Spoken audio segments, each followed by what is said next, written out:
Saya Bimbi Arini dengan NIM 204200019 dari kelas 5 APGMI. Video ini dibuat untuk memenuhi tugas pada mata kuliah pembelajaran IPA dengan dosen pengampu Ibu Nasyaria Siregar, SPDI, MPDI.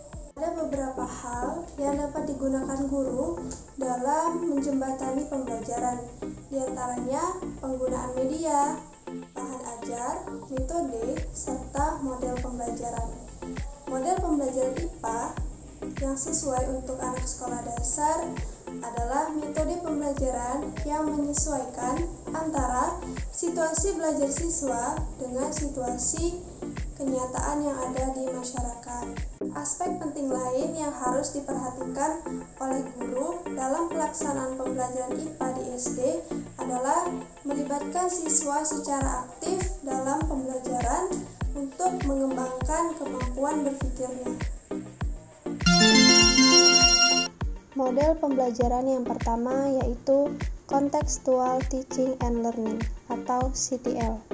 Dalam bahasa Indonesianya disebut pembelajaran kontekstual, merupakan konsep belajar yang memandang bahwa anak akan belajar lebih baik dan lebih bermakna jika anak bekerja dan mengalami sendiri apa yang dipelajarinya, bukan sekedar mengetahuinya. Dengan model CTL ini, pembelajaran lebih menekankan kepada proses keterlibatan siswa secara penuh untuk menemukan materi yang dipelajari dan menghubungkannya dengan situasi kehidupan nyata. 7 langkah-langkah CTL. Yang pertama, konstruktivisme, inquiry, bertanya, masyarakat belajar, pemodelan, refleksi, dan penilaian nyata. Metode yang sesuai dengan model pembelajaran kontekstual ialah metode eksperimen. Metode eksperimen merupakan pengembangan dari metode ilmiah yang terdapat dalam IPA. Metode ini membantu siswa dalam memahami materi sesuai dengan fakta yang sebenarnya, karena siswa dapat mengamati secara langsung fakta yang ada pada sesuatu benda atau suatu proses. Metode eksperimen ini bertujuan untuk mengembangkan kemampuan berpikir, sikap ilmiah, serta keterampilan proses IPA siswa. Di sini saya mengambil materi tentang perubahan wujud benda. Melalui metode eksperimen, siswa mampu mengamati proses perubahan wujud benda secara langsung. Siswa dapat mempraktekkan atau melakukan percobaan secara langsung untuk mengetahui bagaimana proses terjadinya perubahan wujud benda. Seperti contoh pada proses menguap yang diawali dengan zat cair yang dipanaskan, kemudian mengeluarkan gas-gas. Model pembelajaran yang kedua yaitu Problem Based Learning atau PBL. PBL merupakan penggunaan sebuah kasus atau skenario masalah untuk menentukan tujuan pembelajaran pada siswa. Masalah di sini ialah yang menyangkut peristiwa kehidupan sehari-hari dalam upaya melatih siswa dapat aktif mengidentifikasi masalah, merumuskan masalah, memecahkan masalah, dan menemukan solusinya. Ada 6 langkah-langkah dalam PBL. Yang pertama, memberikan orientasi tentang permasalahan kepada siswa. Yang kedua, mengorganisasikan siswa meneliti. Yang ketiga, membantu investigasi mandiri dan kelompok. Yang keempat, observasi. Yang kelima, mengembangkan dan mempresentasikan produk dari hasil pembelajaran. Yang keenam, menganalisis dan mengevaluasi proses mengatasi masalah. Metode yang sesuai untuk diterapkan pada model pembelajaran PBL ialah metode demonstrasi. Metode demonstrasi adalah metode mengajar dengan cara memperagakan barang, kejadian, aturan, dan urutan melakukan suatu kegiatan, baik secara langsung maupun melalui penggunaan media pengajaran yang relevan dengan pokok bahasan atau materi yang sedang disajikan. Dalam metode demonstrasi, dapat menggunakan materi, gaya, dan gerak.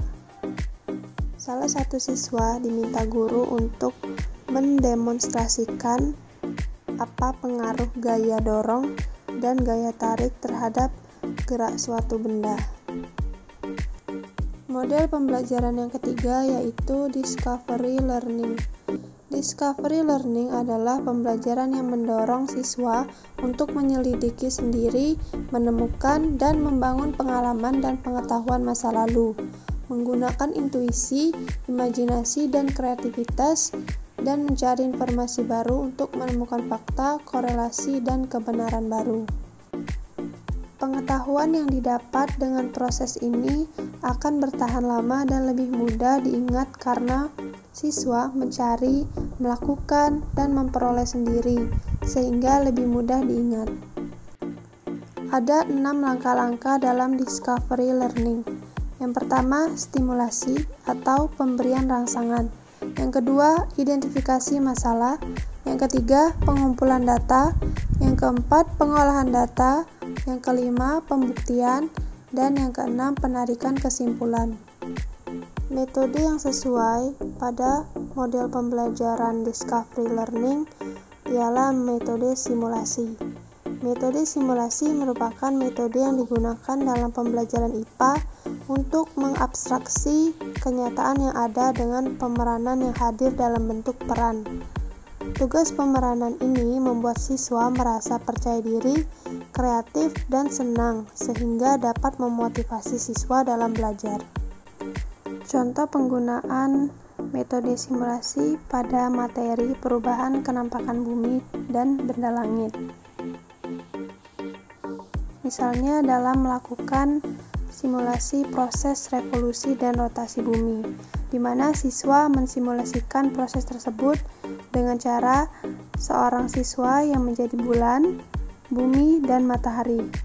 Siswa yang menjadi matahari akan tetap diam dan membawa senter, sedangkan siswa yang menjadi bumi dan bulan terus berputar sesuai proses revolusi dan rotasi bumi. Model pembelajaran yang keempat yaitu model kooperatif. Pembelajaran kooperatif adalah model pembelajaran yang melibatkan sejumlah kelompok kecil siswa bekerja sama dan belajar bersama dengan saling membantu secara interaktif untuk mencapai tujuan pembelajaran yang dirumuskan. Ada 6 langkah-langkah dalam pembelajaran kooperatif. 1. Menyampaikan tujuan dan mempersiapkan siswa. 2. Menyajikan informasi. 3. Mengorganisir siswa ke dalam kelompok belajar. 4. Membantu kerja kelompok dan belajar. 5. Evaluasi. 6. Memberikan pengakuan atau penghargaan. Metode yang sesuai untuk diterapkan pada model pembelajaran kooperatif yaitu metode diskusi presentasi. Metode diskusi pada dasarnya merupakan kegiatan tukar-menukar informasi, pendapat, dan unsur-unsur pengalaman secara teratur dengan maksud mendapatkan pengertian bersama yang lebih jelas dan lebih teliti tentang sesuatu.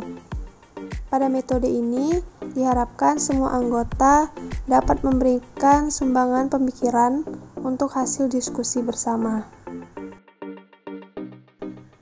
Dalam model pembelajaran kooperatif, di sini menggunakan materi tentang sumber daya alam. Siswa dapat bekerja sama secara kooperatif untuk membahas masalah terkait sumber daya alam, seperti penggunaan sumber daya alam yang berlebihan serta dampaknya bagi lingkungan. Model yang kelima yaitu inquiry learning. Inquiry learning merupakan rangkaian kegiatan belajar yang melibatkan seluruh kemampuan siswa untuk mencari dan menyelidiki secara sistematis, kritis, logis, analis, sehingga mereka dapat merumuskan sendiri penemuannya dengan percaya diri. Artinya, pembelajaran ini menuntut siswa untuk mencari dan menemukan sendiri pengetahuan yang mereka butuhkan lewat pertanyaan, meminta keterangan, atau penyelidikan. Metode yang sesuai dengan model pembelajaran inquiry learning ialah metode studi lapangan. Studi lapangan merupakan salah satu bentuk pembelajaran outdoor di mana terjadi kegiatan observasi untuk mengungkap fakta-fakta guna memperoleh data dengan cara terjun langsung ke lapangan. Dalam metode studi lapangan, materi yang digunakan yaitu bagian-bagian tumbuhan. Medianya dapat berupa alat peraga atau langsung melihat pada objek, mengamati objek. Evaluasi dalam pembelajaran IPA. Penilaian proses pembelajaran IPA dibagi atas ranah kognitif, afektif, dan psikomotor. Penilaian proses yang sifatnya kognitif dilaksanakan dengan lisan atau tertulis dalam bentuk pertanyaan objektif atau esai. Penilaian proses yang sifatnya psikomotor dan afektif dilakukan dengan observasi dan digunakan untuk menentukan kualitas pembelajaran.